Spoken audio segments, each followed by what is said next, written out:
सबैजनालाई मेरो नमस्कार। आज म fundamentals of selling BBS fourth इयरमा चौथो वर्षमा अध्यापन हुने फन्डामेन्टल्स अफ सेलिङको सेकेन्ड लास्ट युनिट यानि कि युनिट 9 इन्टरनेसनल सेल्सको बारेमा केही कुरा गरिरहेको छु। र अघिल्लो क्लासमा मैले इन्टरनेसनल सेल्सका केही सुरुका एउटा टपिकहरुको बारेमा चर्चा गरेँ।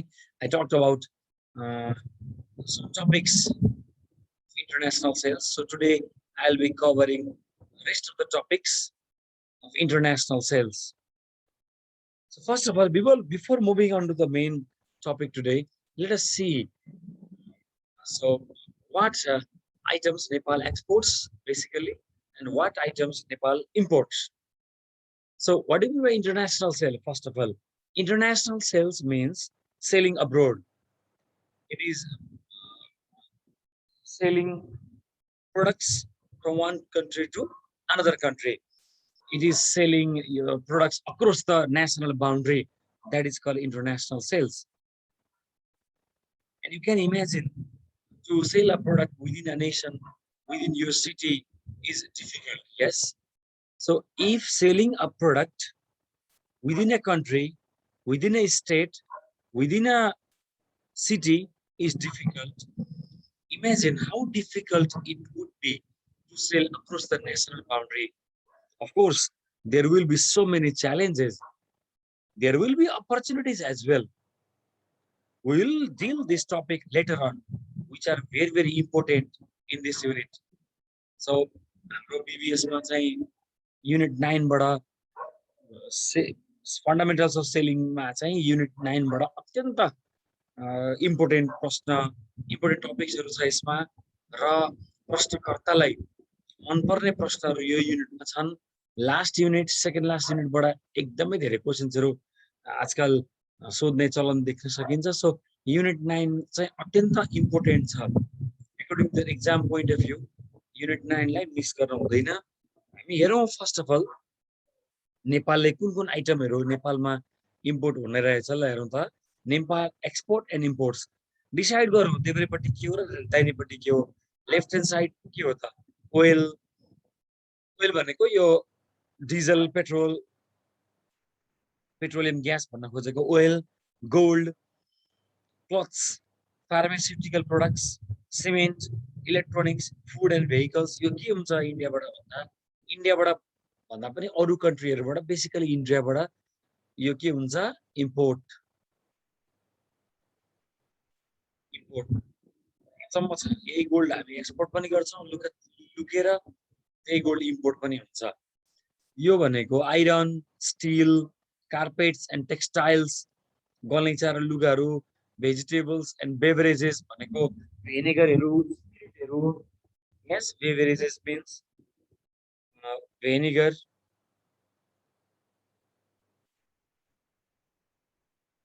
स्पिरिट्स, अरु पनि चीजहरु पर्छन्। टी एन्ड कफी, त्यही चाहिँ हामी इन्डियाबाट ल्याएर खान्छौं। नेपालको राम्रो टी फेरि बाहिर एक्सपोर्ट हुन्छ। ओइल, अब चाहिँ soybean oil, palm oil, spices, तर यो पाम ओइल चाहिँ बीचमा चाइनाबाट ल्याएर इन्डिया बेच्यो भन्ने एकदमै आरोप लाग्यो। स्पाइसेस, मसलाहरू, गार्लिक, दाल, पल्सेस, यार्सा गुम्बा एन्ड अदर हब्स, यो चाहिँ के हुन्छ export. Nepal exports these products to other countries. Basically, around 60% export के भन्छ त 60% approximately export to India. ल हामी अगाडि बढौं। यो एप्पलको बारेमा मैले लास्ट क्लासमा भनिसकेँ। स्यामसङ इन्टरनेसनल सेल्सको एक्जाम्पल हो। स्यामसङ इलेक्ट्रोनिक बिजनेसमा प्रवेश गरेको यो 1969 मा हो हैन। Samsung entered in electronic businesses in 1969. You know how many years before? 1969 भनेको लगभग 50 वर्ष, हाफ सेन्चुरी। सो इलेक्ट्रोनिक बिजनेसमा प्रवेश गरेको 1969 मा हो। इट्स हेडक्वार्टर अथवा birth place is south Korea. It manufactures in Vietnam, basically in Vietnam. Also in other countries it manufactures, but basically in Vietnam. So manufactures in Vietnam because of cheap labor and various and some other regions. And the area served by Samsung is worldwide. यो उत्पत्ति भएको 1969 मा हो electronic बिजनेसमा। यसको headquarter कहाँ छ? South कोरियामा छ। म्यानुफ्याक्चर कहाँ हुन्छ? भियतनाममा हुन्छ, तर यसले सर्भ गर्ने कहाँ हो? वर्ल्ड वाइडमा हो। ल हेर्ने silent example of international business. यो स्यामसङ भन्ने त कोरियाको के भन्छ जीडीपी कन्ट्रिब्युसन कोरियामा नै मात्रै कति छ? 15 देखि 17%। ल हेर्ने हामी यो क्लास डिस्कसन भनेर यो हामीले डिस्कसन गरिसक्यौं लास्ट क्लासमा। Case of McDonald's in India, Japan, case of Pizza Hut in Nepal, France cucumber to Germany, Guatemala banana to USA, Nike Vietnam prisoners use गरेको case, case of USA versus China, trade, tariff, foreign exchange जस्ता कुराहरू गरेका छ हामीहरूले। यदि कसैलाई यो informative video केही अझ जान्न मन लाग्यो, केही इच्छा जाग्यो भने मैकडोनल्ड्स, पिज्जा हट अथवा कुनै इक्जाम्पल भने प्लिज मलाई कमेन्ट बक्समा कमेन्ट गर्नु होला, सब्स्क्राइब गर्नु, लाइक गर्नु होला, ताकि म यसको बारेमा अझ व्याख्या गर्ने भिडियोहरू अपलोड गर्न सकौं। कसैलाई यसको कौतूहलता छ, जिज्ञासा छ भने प्लिज कमेन्ट बक्समा कमेन्ट गर्नु होला, म भिडियोहरू अपलोड गर्न तयार छु। इन्टरनेसनल सेल्स यानी कि यो युनिटमा हामीले पढ्ने टपिकहरूलाई हेर्ने, कभर गर्ने टपिक सिलेबस। इन्ट्रोडक्सन अथवा meaning of international sales, sales opportunities abroad, विदेशमा के छ त अपर्च्युनिटी सेल्सको, identifying buyers in foreign markets, difficulties in selling abroad, methods of selling in foreign markets, major tools in international sales.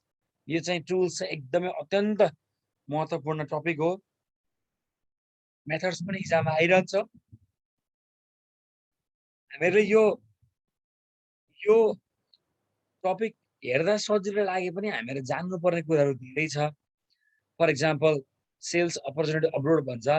किन Chaudhary group अहिले इन्डियामा ब्रान्चहरू, इन्डियामा सेल्स आउटलेटहरू, इन्डियामा फ्याक्ट्रीहरू खोलेर हैन चाउचाउहरू ती उत्पादन गर्ने, अरू आइटमहरू ती उत्पादन गर्न खोजिरहेको होला।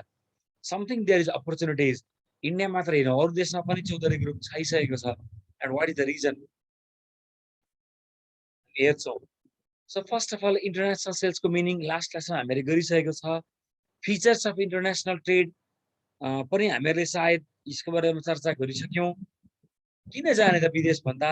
युनिक नेचरल रिसोर्सले गर्दा, टेक्नोलोजिकल एडभान्टेजेसले गर्दा, कम्पिटेटिभ एडभान्टेज, डिमान्डिङ अथवा सेभी कस्टमर्स, हैन, globalisation and economic liberalisation, regional free trade zones. यसले गर्दा पनि हामी इन्टरनेसनल मार्केटमा जान्छौँ। यस्ता फ्री ट्रेड जोन्सहरू भएकोले हामी देश बाहिर पनि सजिलै बेच्न सक्छौँ, जहाँ चाहिँ ट्यारिफ, यस्ता फ्री ट्रेड जोन जस्तै युरोपियन युनियन भयो हैन, यसमा ट्यारिफहरू, कोटाहरू सकेसम्म कम र हुँदैन, जसले गर्दा हामीहरूलाई विदेशमा सामान बेच्न, एक्सपोर्ट गर्न अत्यन्त सजिलो हुन्छ। एक्सपोर्ट गर्दा ड्युटी लागेन भने हामीहरू एक्सपोर्ट गर्न सक्छौँ नि, सकिन्छ नि। हो त्यस्तै हो, फ्री ट्रेड जोन्सहरूले गर्दाखेरि पनि हामीहरूलाई कारोबार गर्न, अन्तर्राष्ट्रिय बजारमा प्रवेश गर्न सजिलो हुन्छ। फर एक्जाम्पल साफ्टा छ हैन, नाफ्टा भयो, एपेक भयो, ओपेक छ। त्यसै गरी प्रफिट वा सेल्स म्याक्सिमाइजेसन गर्नको लागि पनि हामी जान्छौँ। यो एक्जाम्पल्सहरू हेर्ने कुनै बेला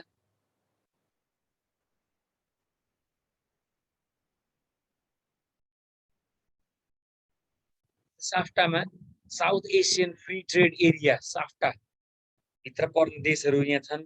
लुक एट द कन्ट्रिज। र यी देशहरूभित्र कारोबार गर्दाखेरि चाहिँ धेरै सहुलियत छ। यहाँ एक्जाम्पल देखाइएको छ। सिङ्गापुरले पानी कहाँबाट किनेको देख्न सकिन्छ? मलेसियाबाट।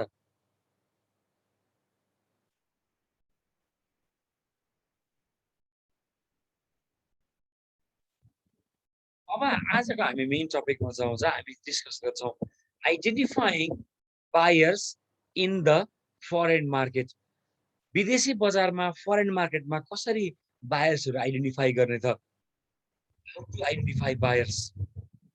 थाहा छ, फुटपाथमा बसेर सामान बेच्नेहरूले पनि ग्राहक पत्ता लगाउँछन् कि लाउँदैनन्? फुटपाथमा बसेर बेच्ने मान्छेहरूले एउटा नपढेका अथवा अलिकति पढेका वा पढेका मान्छेहरू फुटपाथमा बेच्न बसिरहेका हुन्छन्। सामानहरू विभिन्न सामानहरू बेच्न बसिरहेका हुन्छन्, तर उनीहरूले ग्राहक पत्ता लगाउँछन् किनभने उनीहरू आई कन्ट्याक्ट गर्छन् होइन। कस्टमरको हरेक पेडिस्ट्रेनहरूको पासरबाईहरूसँग उनीहरूको आँखा आई कन्ट्याक्ट हुन्छ। जसले आँखामा आँखा जुदाउँछ उसलाई हेर्छ, उसले बुझ्छ केले मेरो सामान किन्न सक्छ अनि उनीहरू सामान बेच्छन्। हेर्ने कसरी आइडेन्टिफाई गर्न सकेको होला? गर्छ एउटा सिटी सफारी चालक, बसको खलासीले पनि सजिलै बायरहरू चिन्छन्, यानि कि प्यासेन्जरहरू चिन्छन्।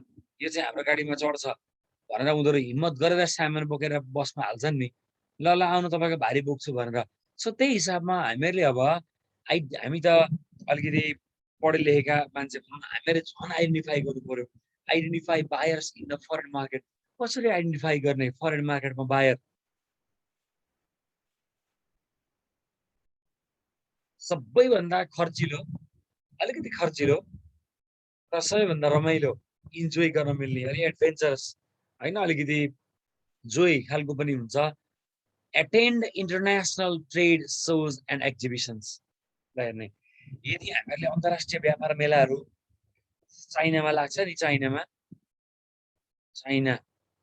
लागिरहन्छ वर्षमा एकचोटि हो। यस्ता चाइनाका ठुला ठुला मेलाहरू, हङकङका मेलाहरू, इभन इन्डियाको मेला, इभन नेपालमा लाग्ने भ्रिकुटी प्रोडक्टको मेला नै हामीहरूले एक्जिबिसन्सहरू एटेन्ड गर्यौँ भने पनि हामीहरूले ग्राहकहरू त्यहाँ पत्ता लाग्न सक्छ, हामीहरूलाई चाहिने कस्टमरहरू हामीहरू त्यहाँ पाउन सक्छौँ। So attending international trade shows and exhibition, हामीसँग कुनै एउटा राम्रो युनिक प्रोडक्ट छ, if we have unique product, if we have some product, so we can exhibit or show or promote it in international exhibitions, fairs, trade shows. So this is one of the easiest but a bit costly method. Attend international trade shows and exhibition, होइन, एउटा attend गर्ने, जाने, मेलामा भाग लिने। So next is contacting with foreign agents. विदेशी एजेन्टहरूसँग contact गर्ने हुन्छ नि, एजेन्टहरू हुन्छ, रोजगार दिने कम्पनीहरू हुन्छन् होइन। सो देयर आर मेनी कन्सल्टेन्सीजहरू होइन। एजेन्ट्स भन्ने बित्तिकै मान्छे नै मात्र हुन्छ भने पनि छैन, देयर आर सो मेनी कन्सल्टेन्सिज। यस्ता कन्सल्टेन्सीहरू एजेन्ट्सहरूसँग कन्ट्याक्ट गर्ने, फरेन एजेन्ट्सहरूसँग, ताकि हामीले कस्टमर पाउन सकियोस्। आइडेन्टिफाइङ बायर्स इन फरेन, जस्तै नेपालको छुर्पीहरू अमेरिका लगेर बेच्नु पर्ने छ भने यो छुर्पीलाई के भन्छ? डग फुड होइन। यो डग फुड, यो डग फुड हामीहरूले युएसए लगेर बेच्नु छ भने अब के गर्नु पर्यो? युएसए को त एजेन्ट हामीलाई चाहियो, नेपालको पनि एजेन्ट चाहियो, काठमाडौँको एजेन्ट, अनि काठमाडौँको एजेन्टले युएसको एजेन्टलाई उसले कन्ट्याक्ट गराइदिन्छ, ऊ सामान बेच्न सहयोग गर्छ। सो हामी एउटा फरेन एजेन्टसँग कन्ट्याक्ट गर्ने, हाउ टु डेलिभर प्रोडक्ट भन्ने कुरा यो पनि एउटा तरिका हो। अर्को भनेको रिफरल्स, कस्टमर्स रिकमेन्डेसन, सबैभन्दा चिप तरिका, चिपेस्ट रिफरल्स, कस्टमर्स रिकमेन्डेसन्स भनेको चाहिँ कस्टमरहरूबाट रिकमेन्डेसन भएका होइन, कस्टमरले हामीलाई रिकमेन्ड गर्छन् नि त, त्यही कस्टमरसँगै फिडब्याक लिने, कस्टमरसँगै रेस्पोन्स लिने,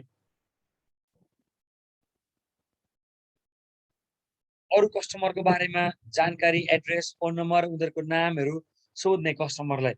हजुर सामान किन्नुभयो, अब अरू सामान कसलाई किन्छ तपाईँको वरपर, आफन्त साथीभाइ होइन, कोही छरछिमेक छन् भने उनीहरूको एड्रेस दिनुहोस् भनेर भन्ने होइन। सो कस्टमर्स रिकमेन्डेसन, उनीहरूले गर्ने रिकमेन्डेसन पनि हाम्रो लागि ठुलो एउटा स्रोत हो, सोर्स हो बायर्सको। Next is hire own sales representative, personal visit गर्ने हैन हाम्रै आफ्नै स्टाफहरु हामी के गर्छौं त स्टाफहरु पठाउँछौं के त अरु कन्ट्रीमा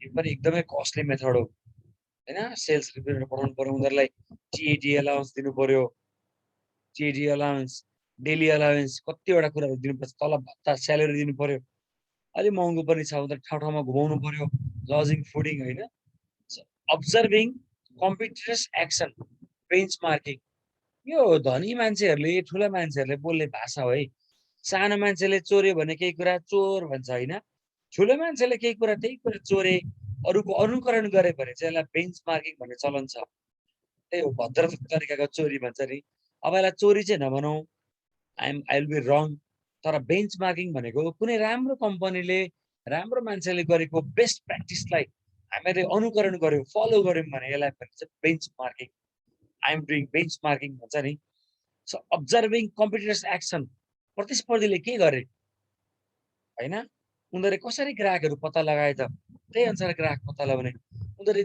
जे गरे त्यही गर्न खोज्ने यसलाई भनियो benchmarking observing competitors action next one is search online अहिलेको सबैभन्दा इजिएस्ट चिपेस्ट र most effective search online online ग्राहक खोज्ने जस्तै त्यहाँ हुन्छ डाइरेक्टरीहरु हुन्छ डाइरेक्टरी हैन डाइरेक्टरी टेलिफोन डाइरेक्टरीहरु हुन्छ अरु पनि तरिकाहरु छ गुगलबाट सोशल मिडियाबाट विभिन्न तरिकाले हामीले ग्राहकहरु भनौं न खोज्न सक्छौं फरेन कस्टमर्सहरु जस्तै यसले सोशल मिडियाले गर्दा इटलीका क्याफे देश विदेशका क्याफेहरु एकदम फेमस भइरहेका छन् हैन रेस्टुरेन्टहरु सोशल मिडियाले गर्दा नै हो next one is agencies agency र जुन मैले सुरुमा भने कन्सल्टेन्सी एजेन्ट्सहरु यो सेमै हो यसलाई दोहोर्याएर मैले भन्न चाहिन है त सो एउटा एक्जाम्पल छ यहाँ इन्टरनेशनल ट्रेड सोज एन्ड एक्जिबिसन्सहरुको एक्जाम्पल्सहरु हेर्नु त फुड फेस्टिभल्स हैन फुडको मेला लाग्छ नि घरिघरि एग्रिकल्चरल एक्सपो कृषि मेला इन्डस्ट्रियल एक्सपो औद्योगिक मेला रियल इस्टेट एक्सपो घर जग्गा मेला अटो गाडीहरुको एक्सपो नेपालमा लाग्छ नि NADA expo NADA trade so भनेर लाग्छ गाडीहरुको मेला glass industry international trade so international robot exhibition China import and export fair यसलाई भन्छ नि क्यान्टोन फेयर यहाँ छ क्यान्टोन फेयर चाइनाको ठुलो फेयर हो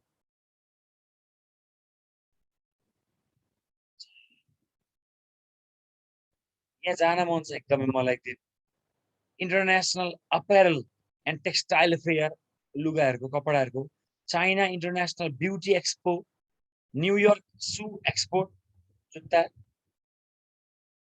अनलाइन इन्टरनेट भनेको कस्टमर भेट्ने अनलाइनबाट भन्नाले वेबसाइटहरु हेर्ने यहाँबाट ग्राहक खोज्ने सोशल मिडियाबाट सर्च इन्जिनबाट इमेलबाट बिजनेस डाइरेक्टरीबाट हामी ग्राहकहरु खोज्न सक्छौं अडियो भिजुअल इलेक्ट्रोनिक तरिकाले पनि ग्राहक खोज्न सकिन्छ अघि त्यहाँ मिस होला त्यो पोइन्ट एउटा भनेको डीआरटीभी हो डाइरेक्ट रेस्पोन्स टेलिभिजन भनेको टिभीबाट ग्राहकहरु खोज्ने टेलिभिजनमा लामो लामो विज्ञापनहरु दिन्छ नि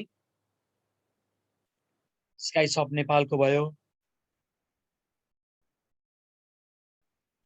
पहिले दिन्थ्यो नि सन्देश सुधा सो यस्ता इक्जाम्पलहरु छन् यी चाहिँ लगभग 30 मिनेट 45 मिनेट लामो हुन्छ विज्ञापन चाहिँ अनि यहाँ चाहिँ अन्त्यमा फोन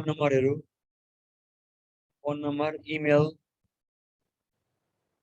यहाँ दिएको हुन्छ ताकि कस्टमरले सिधै कन्ट्याक्ट गर्न सकियोस् यो यसलाई भनिन्छ डीआरटीभी मार्केटिङ यो चाहिँ विज्ञापनै हो तर अलि लामो खालको विज्ञापन डिटेल विज्ञापन जहाँ चाहिँ सबै कन्ट्याक्ट एड्रेसहरु सबै दिएको हुन्छ डाइरेक्ट रेस्पोन्स टेलिभिजन एडभर्टाइजिङ अर्को आउँछ स्मार्टफोन्स टेलिमार्केटिङबाट टेलिफोनबाट गर्ने मार्केटिङ टेलिफोनबाट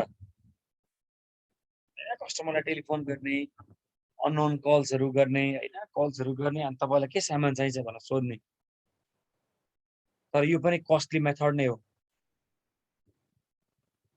कस्टली मेथड, एकदमै कस्टली हुन्छ र यो चाहिँ इनइफेक्टिभ पनि हुनसक्छ, किनभने फोन नम्बर पुरानो हुन सक्ला होइन, अनि कस्टमरले नयाँ फोन नम्बर नउठाउने, धेरै कस्टमरले नयाँ नम्बर आउने बित्तिकै त्यो उठाउँदैनन्, त्यसलाई भनिन्छ कोल्ड कल्स।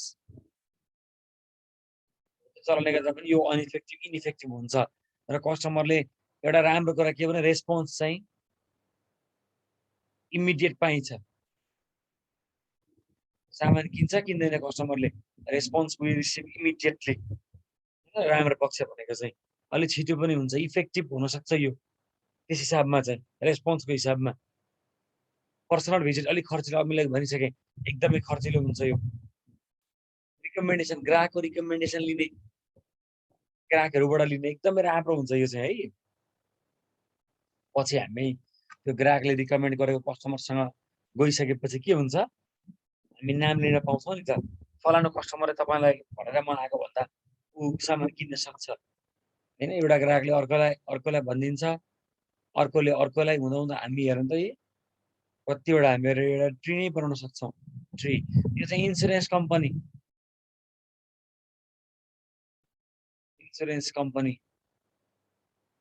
यो फलो गर्छन्, इन्सुरेन्स कम्पनीले होइन।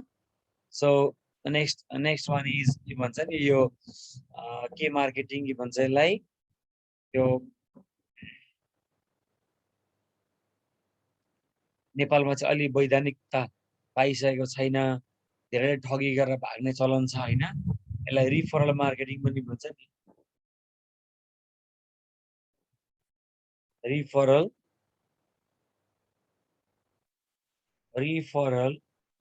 मार्केटिङ अथवा नेटवर्क मार्केटिङ।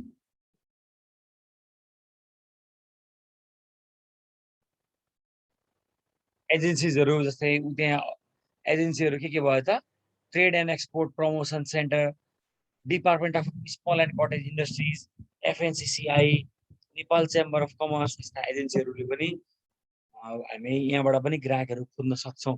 जस्तै फरेन कस्टमर चाहियो भने जिइपिसीमा जाने, लिस्टहरू माग्ने, कस्टमरको फोन नम्बर लिने माग्ने होइन, एफएनसिसिआईसँग कन्ट्याक्टहरू माग्ने, यो गर्न सकिन्छ। र यो च्यालेन्ज अफ इन्टरनेसनल ट्रेड चाहिँ हामी भोलिको दिनमा हेरौँला। आजलाई यति नै गरौँ है त। Bye bye for now.